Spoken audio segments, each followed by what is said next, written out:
వేదవ్యాసుల వారు ఎంత గొప్పవాడంటే ఆయన కొడుకుల గురించి మనకు తెలిస్తే ఆయన ఎంత గొప్పవాడో తెలుస్తుంది.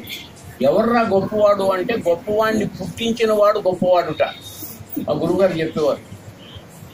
ఎలాగా అంటే ఒకసారి పార్వతీ పరమేశ్వరులు ఇద్దరు కూడా బ్రహ్మజ్ఞానం చెప్పండి మహాప్రభు, నేను తెలుసుకోవాలనుకుంటున్నానంటే అత్యంత రహస్యమైంది పార్వతి, ఎవరికి చెప్పడానికి వీల్లేదు, దానికి అర్హత ఉండాలి, కానీ నీకు అర్హత నాకు అర్థాంగిగా ఉన్నది కనుక నీకు నేను చెప్తున్నాను అని బ్రహ్మజ్ఞానం చెప్తూ ఉన్నాడు. కొంతసేపటికి ఆవిడ నిద్రపోతున్నది, ఊ అంటున్నది అక్కడ ఒక చిలక. ఈ బ్రహ్మజ్ఞానం వినదండి. అయ్యో కప్పుకొని చూసేటప్పటికి చిలక వెళ్ళేసింది, పట్టుకుందాం అనేటప్పటికి పారిపోయింది. అది అలా ఎగిరి ఎగిరి ఎగిరి ఎగిరి ఎగిరి వెళ్ళిపోయి వేదవ్యాసుల వారి భార్య అలా ఆవలింత వచ్చేప్పటికి ఆ లోపలికి వెళ్ళిపోయింది ఆ చిలుక. ఆవిడ గర్భవతి అయింది. 9 నెలలైంది, 10 నెలలైంది, 18 నెలలైంది, బయటికి రాదే. ఆ సంతోషపడ్డాడు కొడుకు పుడతాడని. ఆ చిలక బయటికి రాదు. అందుకే శుకము అంటారు సంస్కృతంలో.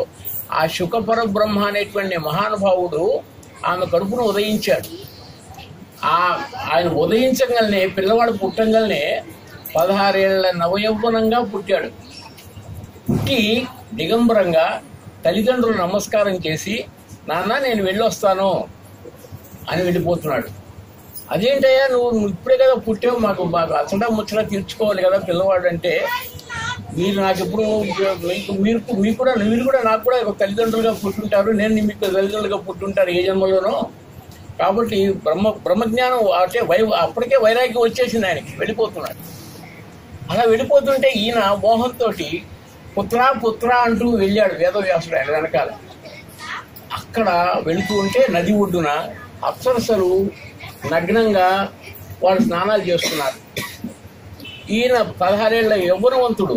ఆయన వెళుతుంటే అసలు ఆయన గమనించలే, వాళ్ళు గమనించలే.